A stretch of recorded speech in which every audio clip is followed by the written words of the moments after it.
Hello friends, welcome back to my channel. कसे आहात तुम्ही सगळे? आय होप स्वामींच्या कृपेने तुम्ही सगळे खूप छान असाल.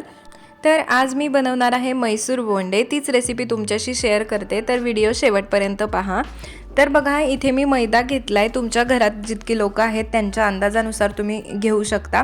आणि थोडंसं हे टाकायचं आहे आपण त्याच्यामध्ये, तांदळाचं पीठ. माझ्याकडे नव्हतं सो मी तांदूळ मिक्सरला फिरवलेत आणि बारीक करून ते टाकलेलं आहे. आणि जर समजा म्हणजे ह्याच्यामध्ये काही प्रमाण नाही आहे, तांदळाचं पीठ फक्त नॉर्मल क्रिस्पी होण्यासाठी टाकायचं आहे आपल्याला. त्याच्यामुळे त्याचं काही माप वगैरे मी तुम्हाला सांगत नाही. अंदाजे तुम्ही मैदा घेऊ शकता किती घ्यायचं आहे तुम्हाला म्हणजे बॅटर जितकं बनवायचं आहे त्याप्रमाणे. नंतर थोडंसं कोमट तेल करायचं आणि ते त्याच्यामध्ये टाकून घ्यायचं आहे आपल्याला. आता आपण काय काय घेतलं, मैदा, तांदळाचं पीठ आणि थोडंसं कोमट तेल त्याच्यामध्ये मिक्स केलं आहे. आता आपण एका मिक्सरच्या भांड्यामध्ये दही घ्यायचे आणि त्याच्यामध्ये पाणी घालून ते फिरवून घ्यायचं आहे मिक्सरला, म्हणजे ताक बनवायचं त्याचं. आणि ताकामध्येच ते पूर्ण बॅटर आहे ते बनवायचं आहे आपल्याला. तर इथे मी अंदाजे 4-5 चमचे दही घेतलं होतं, त्याच्यामध्ये पाणी टाकून ते मी मिक्सरला फिरवून घेतलं आहे. तुम्ही पाहिजे तर त्याच्यामध्ये जिरे, ओवा वगैरे पण टाकू शकता.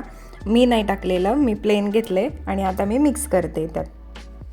आता त्याच्यामध्ये चवीनुसार आपण मीठ टाकणार आहोत आणि एकाच डायरेक्शनमध्ये आपण त्याला फेटून घ्यायचं. एकाच डायरेक्शनमध्ये फेटल्यानंतर लम्प्स राहत नाहीत त्याच्यामध्ये, सो आपल्याला तसंच फेटून घ्यायचं आहे. आणि घट्टसर पीठ असायला पाहिजे, जास्त पातळ नाही बनवायचं.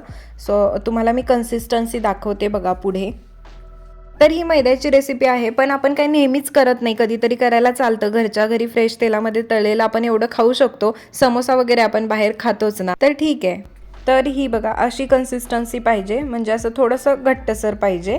तर चटणीसाठी मी रात्री खोबरं भिजत ठेवलं होतं. इथे ओला नारळ मिळतच नाही जयपूरमध्ये जास्त करून, फक्त डीमार्टला मिळतो. पण डीमार्टला आम्ही गेलेलो तेव्हा आणलेला तो संपला होता, सो म्हणून मी सुकं खोबरं भिजत घातलं होतं.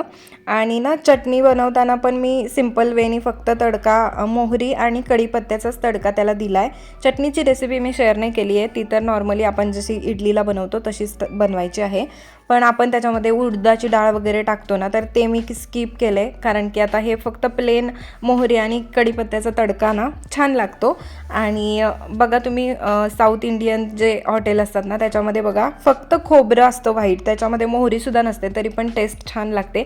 पण आपण महाराष्ट्रीयन लोक आहे, आपल्याला तडक्याशिवाय तर काही जमणार नाही, सो म्हणून मी फक्त कढीपत्ता आणि मोहरीचा तडका दिला आहे.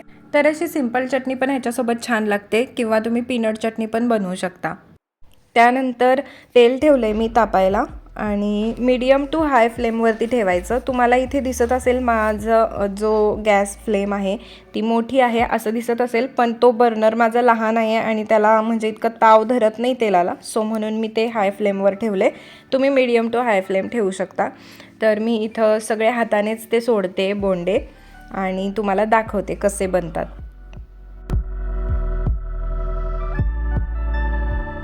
तर हे बघा इथे मी तळायला ठेवलेत आणि असं थोडंसं हलकेसे ब्राऊन व्हायला पाहिजेत ते.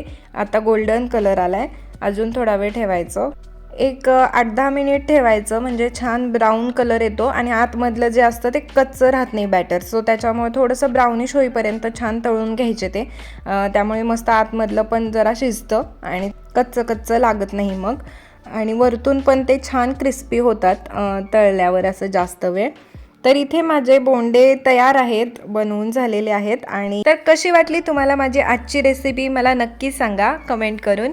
आणि व्हिडिओ आवडला असेल तर व्हिडिओला लाईक करा आणि चॅनलला सबस्क्राईब करा. भेटूया आपण पुढच्या व्लॉगमध्ये. तोपर्यंत स्वतःची काळजी घ्या आणि व्हिडिओ शेवटपर्यंत पाहण्यासाठी खूप खूप थँक्यू.